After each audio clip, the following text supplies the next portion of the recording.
Bien, buenas tardes a todos, bienvenidos a esta reunión, hoy martes 24 de noviembre de 2020. Vamos a hacer la sesión 114 del estudio del libro El alma, la cualidad de la vida. Como hemos hablado muchas veces antes, este libro es un recopilatorio de las enseñanzas del término alma, del tema alma, escritos por Alice Bailey y dictados telepáticamente por el maestro tibetano, Walhul. Estamos en la sesión 114. Como de costumbre, la primera diapositiva es ni más ni menos para los múltiples nombres de la conciencia.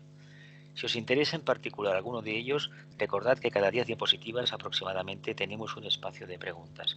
Así que tomáis nota y cuando llegue el momento formuláis la pregunta. En esta diapositiva finalizamos la sesión anterior, la número 113. Dice así: es el órgano de fusión, hablábamos del corazón, del centro coronario. Así como el centro cardíaco, así como el centro coronario es el órgano de la síntesis. Dice, a medida que el centro cardíaco entra en actividad, el aspirante individual es atraído lentamente a una relación cada vez más estrecha con su alma. Entonces se producen dos expansiones de conciencia, que él las interpreta como eventos o acontecimientos. El órgano de fusión, el centro cardíaco, por aquello de que del centro cardíaco, la glándula timo, tenía la misión irradiatoria y especialmente de atraer, manifestar ardientemente el vínculo de amor que existe por el grupo de almas, por la línea de rayo. Dice, y el órgano de síntesis es el centro coronario. La glándula pineal, dice, a medida que el centro cardíaco, el corazón, entra en actividad, el aspirante individual es atraído a una relación cada vez más estrecha con el alma. Es una forma de decir, fue en cierta medida impresionado, captado y al final absorbido por el alma, es decir, acabó formando parte de ¿qué? Pues de lo que es en realidad. Acabó expresando la propia alma, que es lo que realmente somos. En realidad somos mónadas, pero en este camino de retorno tenemos un problema muy grande. De todas maneras, a la hora de definirlo. Que sirva de imagen estos dos cipreses y el camino del medio, las dos columnas estas geminianas, porque precisamente entre los extremos, en el punto neutro, está la línea correcta que nos pondrá en contacto con el alma. Así que recordemos de esta diapositiva que el centro coronario es el órgano de la síntesis y el cardíaco es el órgano de ¿qué? De fusión. Fusión, alma, personalidad. Es decir, si vivimos correctamente el camino que separa estas dos columnas, estos dos cipreses, estaremos viviendo en un camino que poco a poco, la meta nos encaminará a una identificación total o una fusión con el alma. Y entonces sí que podremos hablar de síntesis. Venga, continuamos. Dice, es atraído a la rama de uno de los maestros, de acuerdo al rayo de su alma, convirtiéndose en discípulo aceptado, en sentido técnico del término. Hay una cuestión que no debemos olvidar. Todos, sin excepción, si llevamos un tiempo o llevamos poco tiempo en el camino, nos podemos cualificar, si lo deseamos, como discípulos. No obstante, hay que tener en cuenta una cosa. Independientemente de lo que significa el término técnico, que lo acabamos de ver aquí, lo vamos a repetir después, hay que tener en cuenta varias cosas. Para ser discípulo tiene que haber anteriormente una identificación con el alma, con lo que ella representa, es decir, el punto intermedio entre la mónada y el mundo de la personalidad o mundo karmático. Si esto realmente es así o creemos que es así y al mismo tiempo disponemos de un suficiente grado de autodeterminación, tenemos un sentido de responsabilidad palpable y realmente en nuestro corazón poco a poco vamos incorporando a todos aquellos seres que están en nuestro alrededor, es decir, que comparten con nosotros el sendero, el trabajo, asociaciones culturales, vecinos, compañeros de trabajo, si poco a poco pensamos no en sentido positivo, como habitualmente se dice, sino que realmente de forma mental y anónima nos estamos interesando por el trabajo que realizan, indica que estamos abriendo el corazón. Aparte, debe de haber una capacidad de concentración bastante desarrollada, una capacidad de visualización bastante desarrollada y sobre todo, un gran poder de reflexión. Y por descontado un sentido esotérico. Si todo eso se da, nos debe de preocupar bien poco si recordamos una entrevista en el Rama, si recordamos una conversación con el maestro, si recordamos el momento en que un discípulo más avanzado que nosotros nos presentó al maestro, etcétera, etcétera, etcétera. Eso es secundario, pero con relación a la parte anecdótica de ser o no un discípulo. Lo importante es esas cualidades que antes he referido. Sin ellas va a ser difícil que el maestro se fije en nosotros.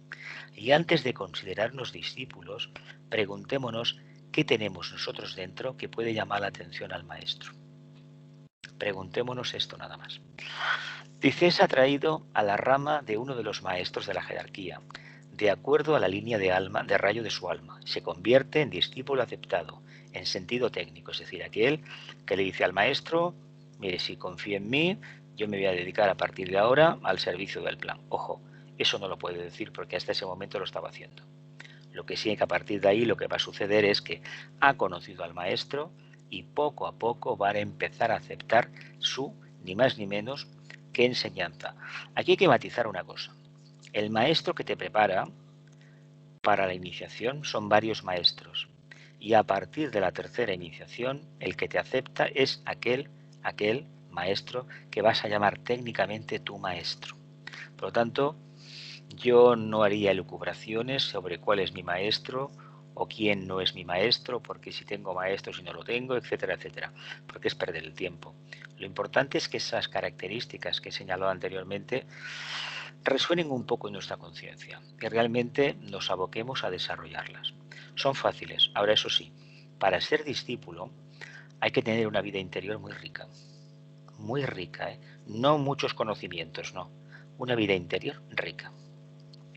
Dice, el maestro es el centro cardíaco de la rama y puede ahora llegar hasta su discípulo por medio del alma, porque ese discípulo, mediante el alineamiento y el contacto, ha puesto su corazón en estrecha armonía con el alma. Dice, entonces, él responde al corazón de todas las cosas, que en lo que concierne a la humanidad actualmente es la jerarquía. Entonces responde al corazón de todas las cosas, es decir, responde en estos momentos a la jerarquía. Esto es importante que nos lo planteemos, nos lo formulemos, diría que con cierta constancia.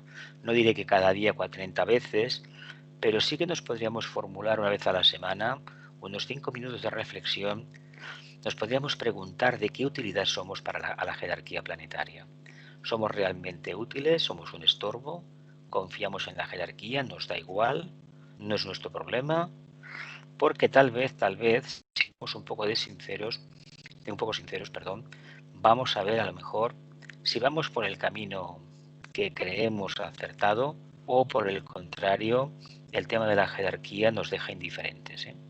Si nos deja indiferentes, deberíamos preguntarnos realmente qué significa esa indiferencia. ¿Falta de conocimiento? ¿Falta de compromiso?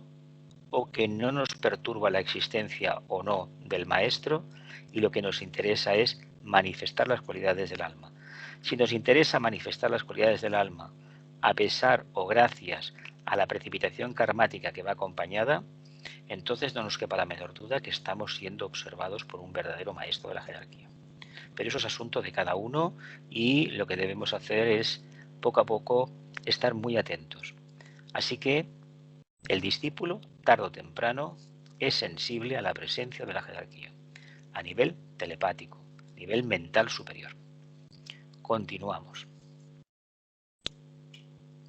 Dice, es atraído para que sirva y se relacione estrechamente con la humanidad. Su creciente sentido de responsabilidad debido a la actividad del corazón lo lleva a servir y a trabajar. A servir y a trabajar. No puede estar pasivo un discípulo nunca. Nunca. Es igual que la gente que entra en los conventos. Los profanos creen que los monjes o las monjas están sin hacer nada todo el día rezando. Es mentira. Tienen un trabajo increíble. No descansan prácticamente y duermen muy poco y se alimentan muy mal, por cierto. pero es una vida de contemplación, de estudio, de actividad inteligente, con la finalidad de olvidarse del mundo de la personalidad y acentuar exclusivamente el mundo de la conciencia que quieren ver reflejada. Cada uno le llama que si la conciencia de Dios, la conciencia de la Virgen María, de Cristo, no importa, no importa. Son nombres que la personalidad coloca. No podemos comprender el misterio, no tenemos una conciencia todavía preparada para captar esa verdad arquetípica. Pero es secundario.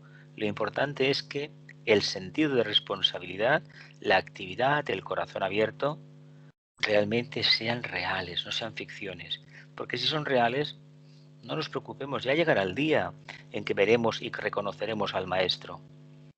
No os preocupéis por eso. Lo importante es que uno sepa que el primer maestro es uno mismo, desde el punto de vista de la personalidad y desde el punto de vista del alma, la propia alma. Porque será a través de esa capacidad de estar en el manas superior como el maestro se va a poner en contacto con nosotros. Antes no lo puede hacer. Porque genera espejismos, ilusiones y por descontado en desgaste de energía o malla. Eventualmente también se convierte en el corazón de un grupo u organización. Esto es el discípulo. Pequeña al principio, llega a ser mundial a medida que su poder espiritual se desarrolla y él, el discípulo, piensa en términos de grupo y de humanidad. Aquí está la clave para realmente ser reconocidos por la jerarquía. Pensar en términos de grupo y de humanidad. Por eso es tan importante tener una mente bien formada, poderosa, no llena de conocimientos, no, sino una mente disciplinada que empieza a funcionar cuando uno lo anhela. No está creando imágenes en plan cama manásico como solemos hacer en el día a día. Dice, ambas relaciones, por su parte, son recíprocas. Actúa, interactúa. Así, el impacto, amor, el aspecto amor de la divinidad se hace activo en los tres mundos y el amor en la tierra y ocupa el lugar de la emoción, del deseo y de los aspectos materiales del sentimiento. Y nos remarca, observen esta frase, dice, el aspecto amor de la divinidad se hace activo en los tres mundos, mundo físico-etérico, mundo emocional y mundo mental concreto. Dice, y el amor se anda en la tierra y ocupa el lugar de la emoción, del deseo y de los aspectos materiales del sentimiento. El amor se hace activo en los tres mundos. Camina en la tierra y ocupa el lugar que en este momento ocupó la emoción, el deseo y los aspectos materiales del sentimiento. ¿Por qué son tan perniciosas la emoción, el deseo y el sentimiento? Porque no representan para nada al amor. Ahora bien, para llegar a captar lo que es el amor en síntesis, es decir, que es una energía completamente neutra, no tiene la emotividad que les damos, sino que es aséptica, puro fuego, debemos haber pasado por la prueba de habernos tropezado con la energía desde la perspectiva emocional. Cuando hemos descubierto los errores que hemos cometido, los espejismos, las ilusiones y los mayas que nos ha generado, automáticamente decidimos cambiar de rumbo, hacer un reajuste a fondo. Y en ese reajuste nos dejamos todo aquello que nos gusta, porque nos gusta tanto que nos impide ver la realidad. Predomina el deseo, la apetencia personal, y no predomina para nada, no florece lo que es el aspecto servicio, que es completa imparcialidad, completa impersonalidad, una austeridad total. Y todavía con tanta emoción, con tanto sentimiento y con tanto deseo, no estamos del todo preparados. Continuamos. Dice 7. Los centros son siempre los agentes principales en el plano físico, a través de los cuales el alma actúa, expresa vida y cualidad, de acuerdo a la etapa alcanzada en el proceso evolutivo, y el sistema glandular es simplemente un efecto inevitable de los centros a través de los cuales actúa el alma. Las glándulas expresan plenamente el grado de evolución del hombre y de acuerdo a ese grado son responsables de los defectos y limitaciones o del haber y perfección logrados. De hecho, ¿qué evolución tiene un ser humano, la conciencia humana? la misma que su sistema endocrino.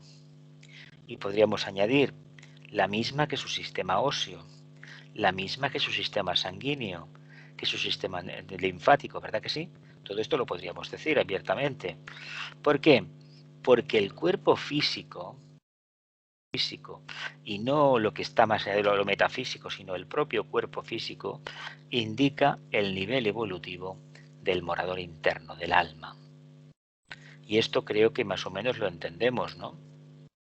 Y cuando lo entendemos, no nos quedemos con la apariencia, que es lo que engaña al ser humano, sino lo que hay dentro de esa apariencia, esa armonización de energías, ya sea sistema hormonal, sistema glandular, esas sustancias están ahí para regular ¿qué? El nivel de conciencia. No olvidemos que están totalmente emparentadas con lo que es el plexo solar. Según nuestro estado de humor, la corriente sanguínea recibe una energía o recibe otra. Por lo tanto, procuremos mantenernos en equilibrio y alejados de las grandes emociones, las grandes alteraciones de conciencia, porque nos intoxicamos. Y además, cortocircuitamos la energía a nivel neuronal también. Vamos a repetir. Dice, los centros, los chakras, son siempre los agentes principales en el plano físico, a través de los cuales el alma actúa, expresa vida y cualidad, de acuerdo a la etapa alcanzada en el proceso evolutivo. Y el sistema glandular, simplemente un efecto inevitable e ineludible de los centros a través de los cuales actúa el alma. Dice, las glándulas expresan el grado de evolución del hombre y de acuerdo a ese grado son responsables de los defectos y limitaciones o del haber y perfección logrados. Si tuviéramos al maestro delante, viendo nuestros chakras, nuestro sistema endocrino, prácticamente no haría ninguna pregunta. Así que, si queremos brillar como esta flor que hay aquí, esta margarita, como se le quiera llamar, pensad que tenemos que picar muchísima piedra, ¿eh? No nos lo van a regalar, ¿eh? Para nada. Dice, la conducta y el comportamiento del hombre en el plano físico están condicionados, controlados y determinados por la naturaleza de sus glándulas. Ellas, a su vez, están condicionadas, controladas y determinadas por la naturaleza, la cualidad y la vivencia de los centros, los chakras. Dice, y estos están condicionados y controlados y determinados por el alma, con acrecentada efectividad a medida que prosigue la evolución. Desde arriba, ¿qué sería? El alma, los chakras,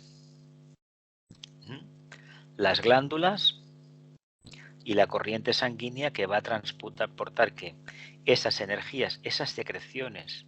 No olvidemos que en un momento determinado, cuando demos la orden de desencarnar, algún chakra liberará una sustancia, un sistema, una toxina, y esa toxina acabará con nosotros. Y eso lo hacemos a partir, por ejemplo, a lo mejor del séptimo septenato, del octavo, del noveno, que según las cosas que como vayan, pues decidimos poco a poco retirarnos. Eso el tiempo lo dirá, ¿no? Imagino que todos quisiéramos vivir 100 años, pero con conciencia, ¿verdad? El problema es que no queremos reconocer que a lo mejor es que no tenemos derecho a vivir 100 años en perfectas condiciones. Continúo. Dice, antes de ser controlados por el alma, están condicionados, cualificados y controlados por el cuerpo astral, y más tarde por la mente. Dice, la meta del ciclo evolutivo consiste en que el alma logre este control y acondicionamiento y proceso decisivo. Los seres humanos se hallan hoy dentro de este proceso en todas las etapas imaginables de desarrollo. Los seres humanos se hallan hoy dentro de este proceso en todas las etapas imaginables de desarrollo. Imaginaos estos tres, creo que son, ¿cómo se llama eso? Creo que son dalias, Imaginaos qué belleza tienen, qué armonía, parece una tríada, ¿no? Vamos a repetir. Dice, antes de ser controlados por el alma, están condicionados, cualificados y controlados por el cuerpo astral. Los chakras, evidentemente, nuestro primer paso en el camino es el mundo astral, el mundo del deseo, ¿no? Más tarde estarán controlados por la mente. Dice, la meta del ciclo evolutivo consiste en que el alma logre este control, acondicionamiento y proceso decisivo. Dice, los seres humanos se hallan hoy dentro de este proceso en todas las etapas imaginables de desarrollo. De hecho, etapas de desarrollo hay infinidad. ¿Por qué? Porque la raza humana es múltiple y diversa y de diferentes orígenes y de diferentes momentos de individualización. Por lo tanto, no podemos ser exactamente todos iguales. Así que partimos de un control de los chakras por parte del vehículo emocional, porque el alma todavía está en esa etapa evolutiva, y llegará poco a poco al control mental, que es el que en el actual periodo evolutivo la raza aria, es decir, raza de aspecto mental, en el sentido de que utiliza la mente como medio de acercamiento a la verdad, no utiliza la mediumnidad y sobre todo lo que es la captación mediúnica de la misma, sino que utiliza el razonamiento. Y dentro de ese aspecto de razonamiento, que sería la mente concreta, está la contraparte superior, la mente abstracta, que es la captación intuitiva. Pero para ello, como se entenderá, debemos manifestar el alma al 100% en el mundo de la forma, en el mundo del no-yo o de la personalidad.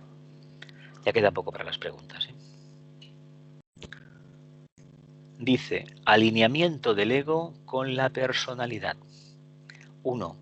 El alineamiento de los tres vehículos o cuerpos físico, emocional y mental que veíamos en la anterior diapositiva, los tres plantas, flores preciosas, creo que son las dalias estas, dentro de la periferia causal y su estabilización allí, mediante un esfuerzo de la voluntad, comienza el trabajo que el ego o yo superior puede realizar en cualquier encarnación.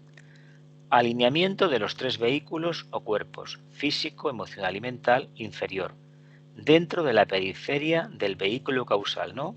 Los famosos átomos permanentes, ¿no? Y su estabilización, anclados allí, mediante un esfuerzo de la voluntad.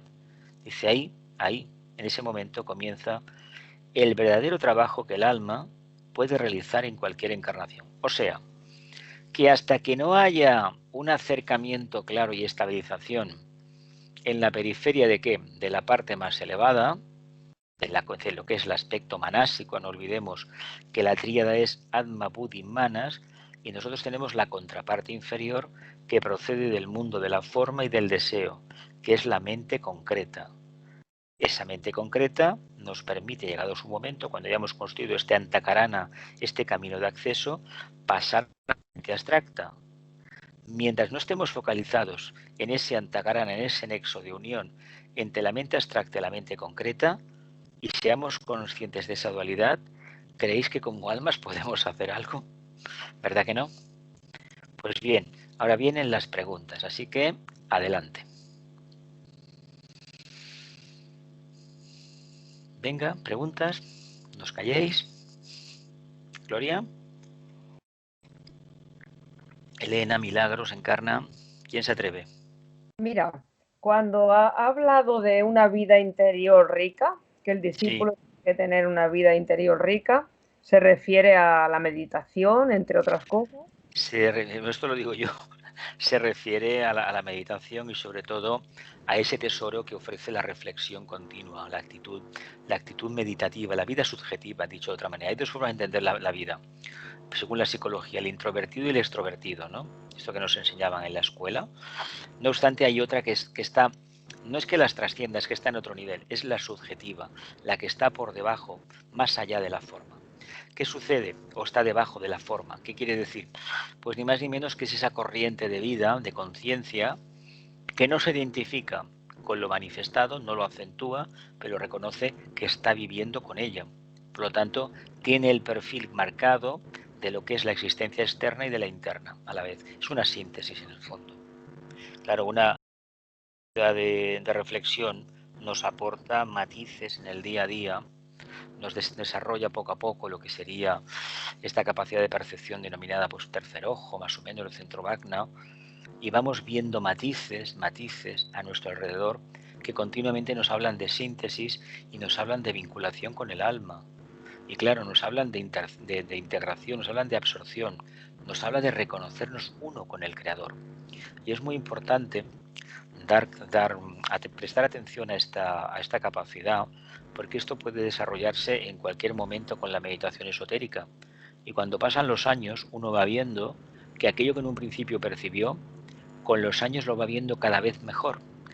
Claro, se siente totalmente concernido como alma y vinculado a lo que le rodea. Y curiosamente puede ser la vinculación con el reino animal, el reino humano, el reino vegetal, con todas sus maravillas, e incluso con el mundo, lo más denso de todo, el mundo mineral. Y no de las piedras preciosas, sino de grandes bloques de granito, de grandes acantilados o de rocas de la playa que parece que nos están diciendo: no te quejes de lo que te acontece en el día a día, que yo llevo aquí millones de años y me están quitando todas las capas que me sobran para poder lucir lo que llevo dentro. ¿A qué es bonita la reflexión, eh? Pues convido que vayáis a la playa no solamente a bañaros, ni a ver las olas, a ver algo más. Y si, por ejemplo, ya que hablamos de la playa, mirásemos las olas, vais a ver en un momento determinado lo que hay dentro de la ola y encima de la ola. Los espíritus de la naturaleza que van moviendo las aguas, una belleza, una auténtica belleza. Duran décimas de segundo las experiencias, pero lo único que te indican es persevera, persevera, porque esa vinculación que estableces con el reino débico es una forma de definir la vida rica interior que un discípulo debe tener. ¿Encarna? Gloria, Elena.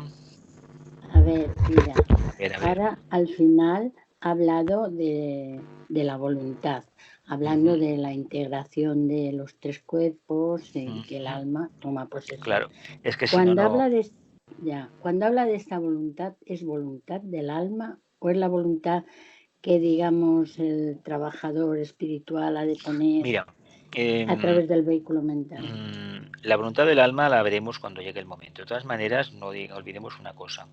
Al igual que en el estudio de los rayos reconocimos que el rayo de la personalidad en el fondo es un subrayo del alma y que uno integra los vehículos, los cualifica, los corrige, los reorienta hacia la luz y obtiene un mínimo de resultado, hay que decir que ahí se junta lo que es la voluntad personal de ascender, ascender, ascender, y la voluntad que está por encima, esa otra que no vemos pero que somos nuestra contraparte superior, de acercarse a lo de abajo, porque atar cabos y establecer un perfecto antakarana.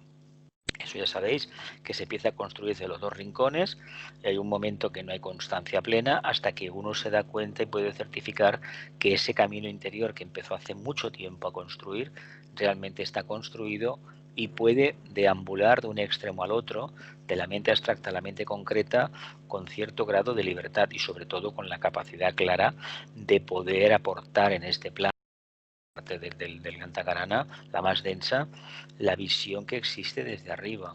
La visión de arriba es sintética, totalmente, no tiene forma. Nosotros le ponemos forma porque, por ejemplo, estas flores, si lo miráramos esotéricamente, no tendrían este aspecto, serían figuras geométricas. Pero claro, al estar así las tres, nos hablan de una tríada, nos hablan de tres luces. Y claro, aquí están de blanco. Blanco hablamos de color de la pureza, ¿no? Por decirlo de alguna manera. Ausencia de color también para otros. Y nos está hablando de qué. De que es factible irradiar así.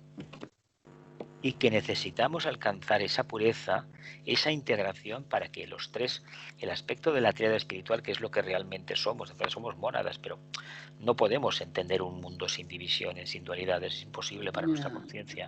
Por mucho que se diga, a mí no me vale decir, no, yo no tengo el karma, yo no vivo en la dualidad, creo que lo puedes repetir 1000 veces al día, pero no creo que lleguemos a lo que significa eso. Gloria. Sí, quería preguntar que siempre hemos dicho que el vehículo, el cuerpo etérico es el mecanismo del alma. Sí, claro. Sí, ¿no? Claro. Pero entonces, ahora estamos diciendo que los chakras están condicionados por el vehículo emocional, el mental. No, están condicionados, no es que estén condicionados por el vehículo emocional. Los chakras en esa etapa de aspirante, lo que domina al aspirante es el mundo emocional. Hay balbuceos por parte del vehículo mental. Por lo tanto, los vaivenes de las energías en los chakras hará que estén continuamente oscilando su energía. Son antenas que captan y remiten la señal, ¿verdad?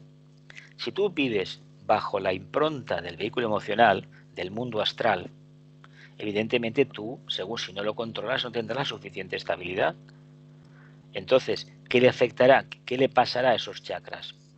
Que alterarán su energía, con lo cual esto revertirá en el vehículo etérico. ¿Me explico? ¿O no? Sí. ¿Sí o no? No. Sí, sí. Sí, Si lo sí. ves mejor, Te explica. cuando el estudiante sea mental, la afectación a los chakras será diferente, será más neutra. Y el día que sea netamente intuitivo, ¿qué sucederá? Pues que la afectación irá en la línea de ¿qué? De establecer un vínculo correcto, renovador, con el mundo de la materia. El mundo de la materia que es la triple personalidad. Entonces sería el triángulo este de alma, mente, cerebro. Es que eso es una forma de entenderlo. Alma, mente, cerebro solamente se puede conseguir si el vehículo emocional realmente está controlado, ¿no? ¿O no? Bajo la impronta, el mandato del vehículo mental. Y el vehículo mental funciona y se manifiesta y se enseñorea en la personalidad porque el alma está detrás. ¿Lo vemos o no? Parece que no lo ves.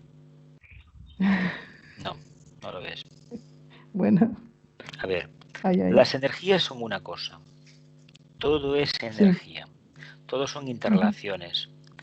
Lo que nos debe de interesar es lo siguiente. Nosotros creemos que el vehículo emocional son unos centros de fuerza. En realidad, lo que son es ni más ni menos transformadores de esa energía. Y esa energía es una forma de entender la capacidad irradiatoria del alma. ¿Por qué es tan potente en el plano físico? Porque necesita que se establezca un vínculo lo más denso posible para que el proyecto de la encarnación tire adelante. Y sobre todo, llegado un momento, que esa encarnación atesora un secreto, que es que el alma, a través de sus antenas, de sus chakras, va a irradiar, va a esclarecer el camino y va a contactar con otras almas encarnadas. Lo vemos, ¿no? ¿O no? Por eso, este vehículo etérico es el mecanismo de expresión del alma. Porque hasta este momento que habíamos utilizado el mundo del deseo, y venga, y no hay que desear nada, hay que amar muchísimo, hay que rezar muchísimo. Dices, bueno, pero si todo esto no es más que deseo. Si la gente no tiene un grado de estabilización, ¿cómo va a conseguir que su vehículo deje el deseo? Es imposible. ¿No os parece que a la enseñanza le faltaba algo? ¿Os parece o no? ¿No? ¿Qué es lo que quieres ahora aclarar, Gloria? No, bueno, cambiar el deseo por el trabajo, ¿no? Por la acción, por ejemplo. Pero es que esa acción vendrá en la medida en que uno tenga un alineamiento bastante claro, preclaro con el alma, con lo más abstracto posible hasta ese momento. Ya. Cuando esa etapa se haya trascendido, estaremos ya en un contacto búdico que prácticamente ahí no hay referencias.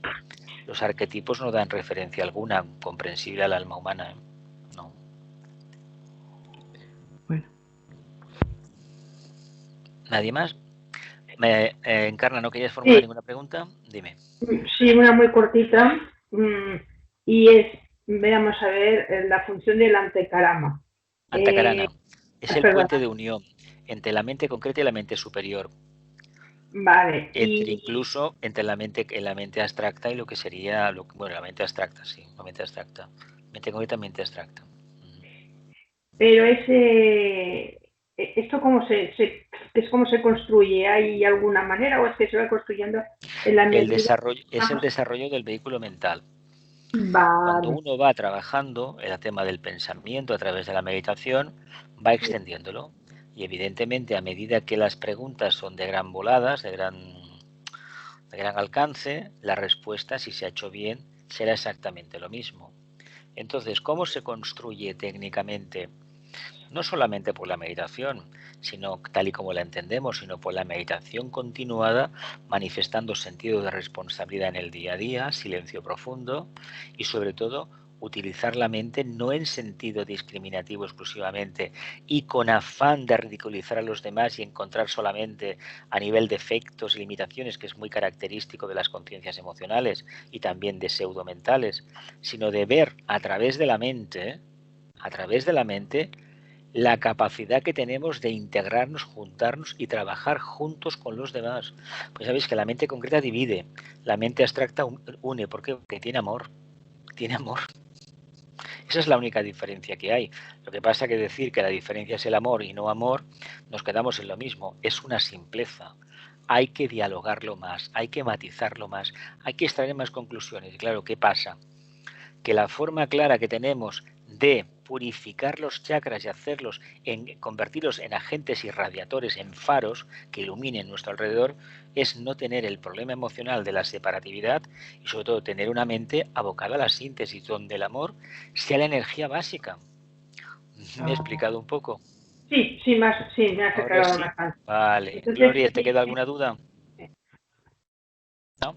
Bueno, continuamos. Sí, pero continuamos. Tendrías que repasar en casa. Os tengo que dejar. Bueno, venga, continuamos, familia. Dice, los grandes pensadores de la raza, los verdaderos exponentes de la mente inferior, son fundamentalmente aquellos cuyos tres cuerpos inferiores están alineados, es decir, que el cuerpo mental mantiene a los otros dos en un alineamiento circunspecto. El cuerpo mental en comunicación directa con el cerebro físico, libre de obstrucciones e interferencias. ¿Creéis factible que nosotros estemos alineados con el cuerpo mental continuamente y que el cerebro y el cuerpo mental sean uno prácticamente? Hay una comunicación directa, ¿verdad que no? ¿Verdad que hay un mundo emocional que nos distrae continuamente? Pues el ejemplo de la anterior diapositiva, ¿en qué línea iba? La anterior no, la número 9. ¿En qué línea iba? Iba en la línea de que el vehículo emocional lo que hace es provocar alteraciones en la materia etérica, ¿verdad? ¿Te acuerdas de la pregunta, Gloria? Sí. Pues entonces, si esta comunicación directa no existe entre cuerpo mental y cerebro físico, quiere decir que el vehículo emocional va a su bola. Es cuando estudiábamos el cáliz, decíamos, la base, el cuerpo físico. Lo que sería la columna, ¿qué? El mundo emocional, ¿no? Y la copa, el mental, ¿verdad? Y lo que estaba dentro de la copa, ¿qué era? La conciencia. ¿Os acordáis de aquello que estuvimos hablando? Por lo tanto, ¿qué le pasa al vehículo emocional si no está perfectamente orientado? Que es un auténtico obstáculo. No puede haber comunicación con el cerebro físico, que sería aquí el tema de la columna. Digo, de la columna del basamento. Y esto es muy importante tenerlo en cuenta. Ahora, ¿cómo se consigue? Bueno, pues una vida de paciencia, paciencia y más paciencia. Y cuando falte la paciencia, acordarnos de que la paciencia es la única herramienta práctica de acceder al mundo superior. Ahora, paciencia unida a práctica. ¿Lo vemos? Los grandes pensadores de la humanidad, los verdaderos exponentes de la mente inferior, son fundamentalmente aquellos cuyos tres cuerpos inferiores están alineados. Es decir, que el cuerpo mental mantiene a los dos en un alineamiento circunspecto. El mental está entonces en comunicación directa con el cerebro físico, libre de obstrucciones e interferencias. ¿Cómo seríamos nosotros si realmente nuestro vehículo mental, en contacto con el alma, lo estuviera también con el cerebro, ¿verdad? Todo lo que se perfilara a niveles abstractos, automáticamente tendríamos una constancia fidedigna. Bueno, todavía no nos lo merecemos, no hemos hecho el trabajo suficiente. Por eso, cuando el vehículo emocional hace de las suyas, la comunicación con el alma, ¿en qué se convierte? En un espejismo. Llegan los mensajes medio rotos, sin descifrar, y uno se acoge a aquello que más le gusta y cree que tiene razón. Claro. ¿Continúo? Dice, cuando el alineamiento es cuádruple y los tres cuerpos mencionados se hallan alineados con el cuerpo del yo superior, el alma, el cuerpo causal egoico, y mantenidos firmemente dentro de su circunferencia, dice, entonces puede verse actuando a los grandes dirigentes de la raza, aquellos que emocional e intelectualmente arrastran tras sí a la humanidad. Dice, los escritores inspirados y soñadores pueden concretar sus inspiraciones y sueños, y los pensadores abstractos y sintéticos transmitir sus conceptos al mundo de la forma. Ello se debe a que se ha establecido un canal directo, una antakarana. Por eso, el día que tengamos el antakarana que nos une al ashram y al maestro completamente abierto, ¿qué sucederá? Pues que recibiremos del maestro aquella información que necesitemos para nuestro mundo, nuestro trabajo diario.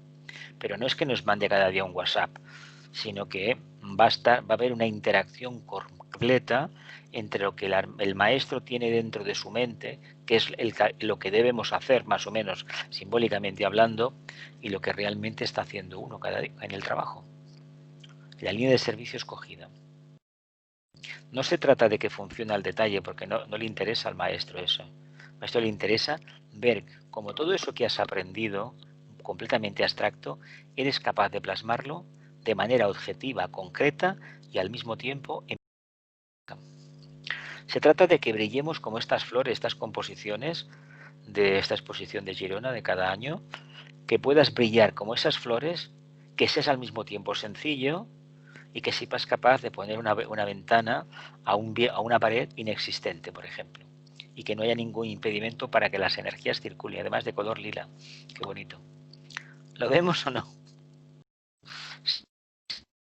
Vamos a tirar adelante. Dice, por lo tanto, estudien cuanto puedan a este respecto y practiquen la coordinación física. Cuando se refiere a estudiar no quiere decir que estemos ahí con el libro delante repitiendo, sino reflexionando. Es el método de la señora Blavatsky, lee 5 minutos y reflexiona dos horitas. ¿Qué sería de nosotros si todo lo que hemos aprendido hubiéramos cogido, 3 líneas o 2 renglones nada más, y nos hubiéramos leído y reflexionado y nos presentamos al cabo de unos meses, mire esto, y después de medio año esto, y después de 2 años de estudio y análisis, mire, no. ¿Sabe qué le digo? Que lo que me dicen estos 3 parágrafos, lo que me dice el otro, me están hablando de vida de servicio, de irradiación. ¿Qué haría el maestro si ya nos conoce cómo trabajamos? ¿A quién felicitaría? ¿Al que encuentra la síntesis o aquel otro que se regodea en la abundancia de términos, de conocimientos, etcétera, etcétera? ¿A cuál de los dos el maestro lo alentaría más? Al de la síntesis, ¿no? Al de la síntesis, vale. Pero teniendo en cuenta que el discípulo que ha encontrado la síntesis en ese trabajo es porque él ya la lleva, ¿no? Digo yo. ¿O no? Mirad, el contacto con el maestro y con el alma es como una ventana ficticia que se abre, ¿verdad? ¿Qué es esa ventana? Ni más ni menos que la mente concreta. Tiene que agarrarse a algo. ¿Y qué tiene delante? ¿Qué ejemplo tiene delante? Pues puede ser un gran árbol, un gran parque, una pradera, o unas nubes, un panorama de estos sagitarianos, de la luz en la montaña al final de todo, etcétera, etcétera, ¿verdad? Y cuando vemos esta composición tan sencilla, de 4 palos ahí pintados, decimos, caramba, puede ser una ventana, puede ser una puerta, y curiosamente abajo que hay unas escaleras. Bonito, ¿verdad? Muy bonito. Continuamos. Dice, más adelante se obtiene la perfecta coordinación con el yo superior, canal directo de comunicación o conducto sin impedimento, si así puede expresarse, con la conciencia del cerebro físico. O sea, se trata de que a la larga, cuando se alcance la tercera iniciación, a nivel cerebral, se tendrá plena conciencia del tema. Porque si no, ¿para qué nos van a dar una expansión de conciencia si no me acuerdo? Si no sé lo que he hecho, ¿verdad que no tiene sentido? Pero ¿cómo deberíamos encarar la construcción de este antakarana, de este canal con el alma? Pues desde la perspectiva del servicio, si poco a poco hemos ido soltando lastre, hemos dejado de ser el centro del psicodrama personal y nos hemos abocado al servicio a los demás, lo veremos bastante factible, ¿verdad?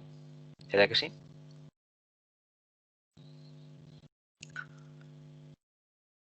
si así puede expresarse, con la conciencia del cerebro físico. Dice, hasta ahora había sido directo solo en muy raras ocasiones. ¿Creéis que el contacto con vuestra alma es fluido? ¿O se produce de Pascuas a Ramos? ¿O de San Esteban a Navidades, de año en año? ¿Lo vemos o no? El silencio indica que sí, ¿no? Que no. A ver, en el hombre cuya personalidad está altamente coordinada, los 4 centros cerebrales inferiores funcionan con elevadas vibración. Cuando el ego está próximo a alinearse con los cuerpos inferiores, la glándula pineal y el cuerpo pituitario están en proceso de desarrollo, y cuando funcionan en forma correlativa, lo cual ocurre en la tercera iniciación, entonces el tercer centro, la alta mayor, intensifica su vibración hasta entonces moderada.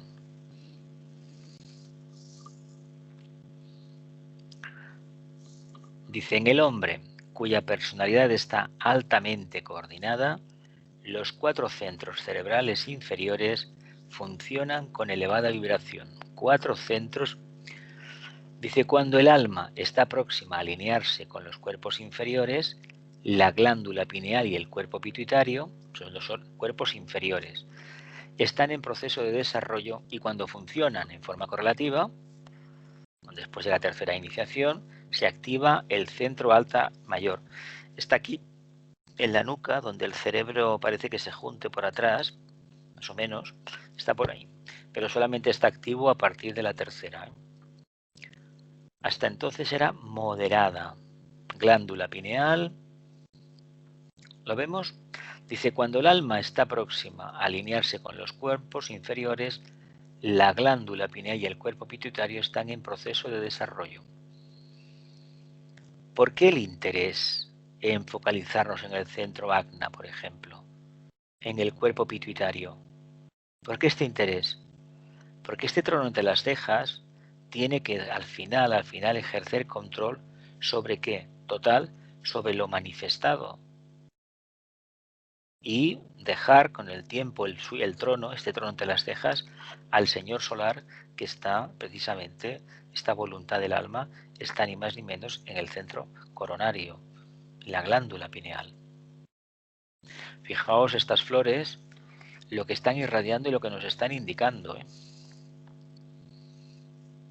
¿Continuamos?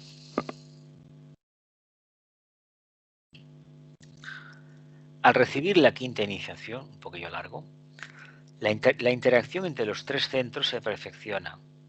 El alineamiento de los cuerpos se rectifica geométricamente. Tenemos así el perfecto quíntuple superhombre. Hasta la quinta iniciación no tendremos una manifestación del alma, de la mónada completa, bueno, bastante avanzada, y no tendremos resuelta precisamente el trabajo de los chakras superiores. Qué curioso esto, ¿eh? Qué curioso.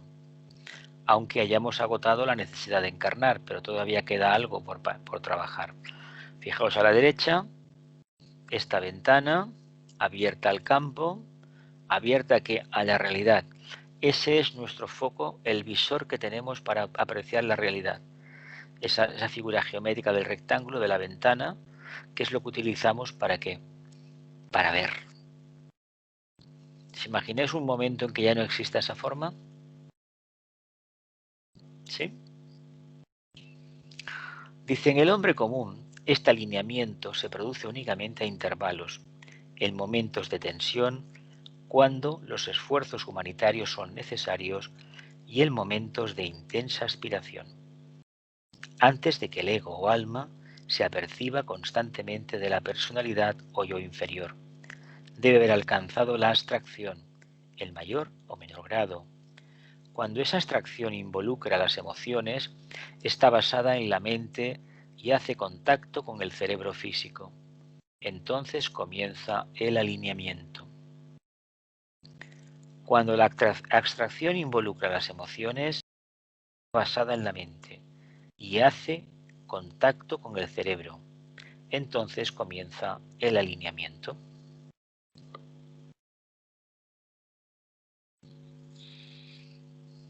Dice, antes de que el ego se aperciba de forma constante de la personalidad o yo inferior, debe haber alcanzado la abstracción en mayor o menor grado.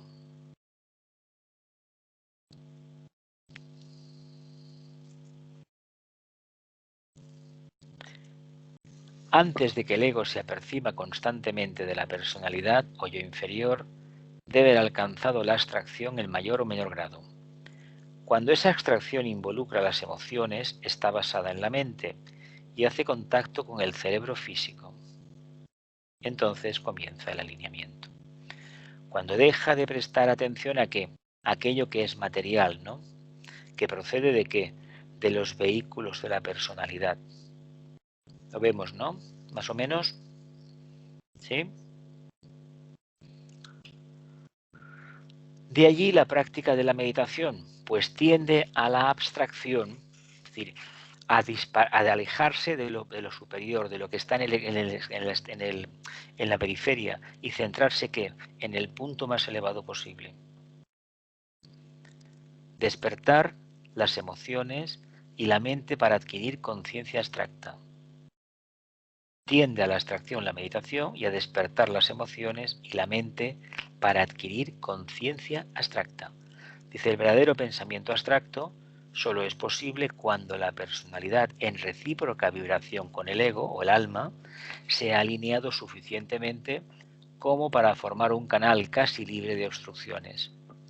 Dice luego, a intervalos raros, al principio para más frecuentes después, comenzarán a infiltrarse ideas abstractas que irán seguidas, a su debido tiempo, de destellos de verdadera iluminación e intuición, provenientes de la tríada espiritual o del verdadero triple ego, provenientes de la tríada espiritual o del verdadero triple ego.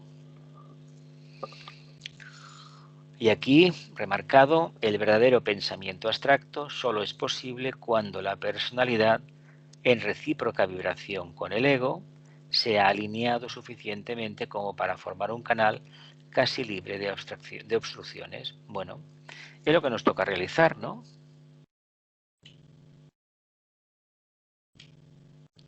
El acorde del ego. ¿Qué quiero significar, dice el tibetano, con el término vibración recíproca? Quiero decir la adaptación de la personalidad o yo inferior al ego o yo superior. La preponderancia del rayo del ego sobre el rayo de la personalidad y la combinación de sus tonos. Significa la mezcla de los colores primarios del yo superior con los matices secundarios del yo inferior, hasta obtener la belleza. Al principio tenemos disonancia y desarmonía, el choque de los colores y la lucha entre lo superior y lo inferior.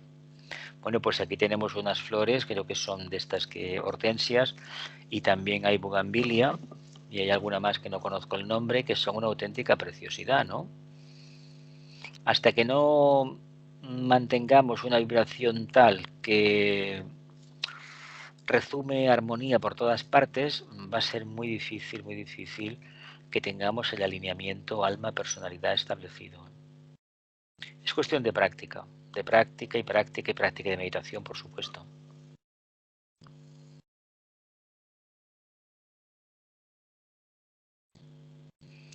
Pero a medida que transcurre el tiempo, con la ayuda del maestro se logra la armonía del color y tono, pues son sinónimos, hasta que finalmente se obtiene la nota fundamental de la materia, la tercera mayor de la personalidad alineada y la quinta dominante del ego, seguido por el pleno acorde de la mónada o espíritu. A medida que transcurre el tiempo, con la ayuda del maestro, es decir, el proceso iniciático, se logra la armonía del color y del tono. Dice, pues son sinónimos, hasta que al final se obtiene la nota fundamental de la materia, la tercera mayor de la personalidad alineada y la quinta dominante del alma, entonces seguida por el pleno acorde de la mónada o espíritu. Tercera mayor de la personalidad alineada, los tres vehículos, y la quinta dominante del alma, seguida por el pleno acorde de la mónada o espíritu.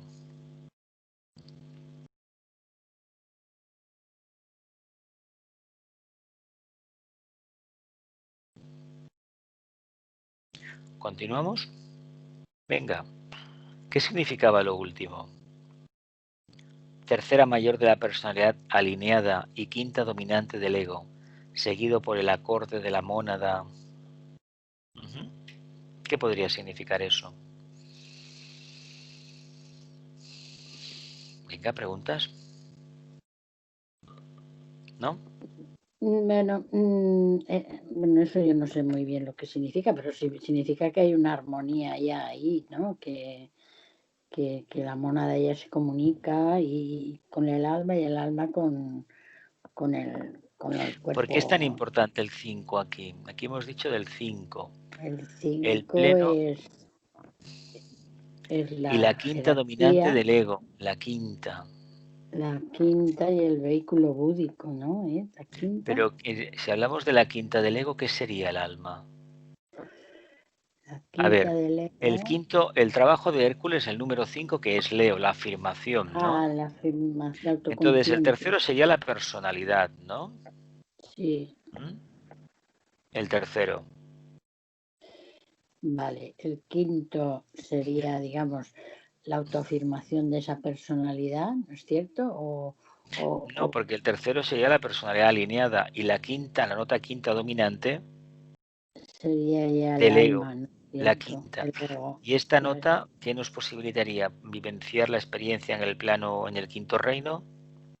Sí, ¿qué sería esta quinta nota? La autoafirmación, la afirmación. Sí. Aquí estoy yo, es decir, como alma. En el quinto reino sería, ¿no? La jerarquía es el quinto reino de la naturaleza. Sí. Nosotros estamos en el cuarto. Entonces, pero para ser del cuarto reino, decimos que estamos en el cuarto reino, pero es mentira, ¿eh? Podremos hablar de cuarto reino cuando manifestemos los beneficios, es decir, las consecuencias de la primera iniciación, que se traduce en sentido de responsabilidad y buena voluntad. Cuando esto se manifieste sí que hay la primera iniciación y sobre todo formamos parte de eso que el tibetano llama humanidad. Si no hay manifestación de conciencia crística, no hay humanidad. Hay seres humanos. Lo que pasa es que esto, fuera de los círculos así de los trabajos esotéricos, no se puede decir porque la gente se ofende mucho. ¿Por qué es tan importante el número 5? ¿Es afirmación? ¿Es autoafirmación? ¿Es cumplimiento de un propósito definido? El 5 es la mente, ¿no? Es la mente, ¿no? Aparte es la mente. Es la mente Que aspira a la mente abstracta. La mente concreta. La mente concreta. La mente concreta, pero es la mente que aspira. Pero ya entonces, a la mente concreta. Si lo aplicamos en el trabajo de la cruz fija, por ejemplo, esos 4 signos, ese Hércules trabajando en Tauro, trabajando en Escorpio, tiene un cuarto rayo, pero trabajando en Leo y trabajando en Acuario tiene un quinto.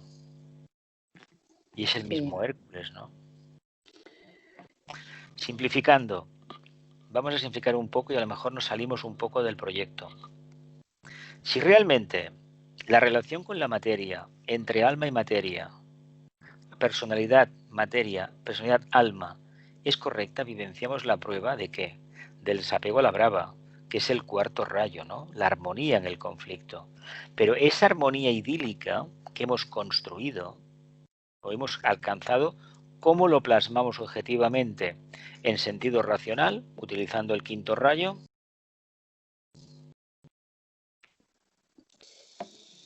Sí, pudiera ser. Pudiera ser, ¿no?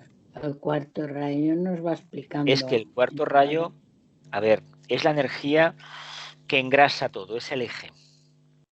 Pero es la fusión, debe de haber, ¿no? Actividad, muchísima actividad. Y una cabeza bien formada. Eso sería. Y la quinta del alma. Claro, un alma que se manifiesta, ¿cómo lo hace? Con conciencia que interdependiente, ¿no? Podría ser una relación, seguramente que el maestro tiene otra idea, pero bueno, no importa, ¿eh? Lo importante es la idea que tengamos nosotros, ¿eh? No la que tiene él, porque la de él la tiene él porque es quien es. Y nosotros, está mientras donde no está. hayamos reflexionado lo suficiente, no conviene que nos enganchemos. Es que el maestro Moria dijo en los libros, en las hojas del Jardín Moria dijo lo otro. Bien, que yo sepa, no tanta gente conoce al maestro Moria, o conocemos al maestro Moria, por lo tanto, es que Vicente dijo esto, no tanta gente conoció, sí, pero hacía muchos años que encarnó. ¿Me explico? Igual que Krishnamurti, o decir, es que Cristo dijo esto y Buda dijo lo otro. Bueno, hay que reconocer que no los hemos conocido, ¿eh? Que lo que nos ha llegado es una tradición y que en aquella época sus discípulos no anotaban nada. Fue mucho tiempo después que empezaron a elaborar, con el peligro de que la memoria, sabéis cómo es volátil, y se pudieron poner cosas que no se dijeron o se interpretaron de una manera diferente. Lo vemos. Que cada uno aportaba su experiencia, ¿no? En cierta Aportaba manera su de lo que color, su hablaba. granito de arena. Claro. Y claro, su granito de arena es muy, muy es duro. el suyo. Muy claro. duro, muy duro. Bueno, nos quedamos aquí ya, familia. Sí. ¿Tenéis alguna pregunta más? ¿Ya cortamos? ¿No? Que la luz, el amor y el poder restablezcan el plan en la tierra. Que así sea y cumplamos con nuestra parte.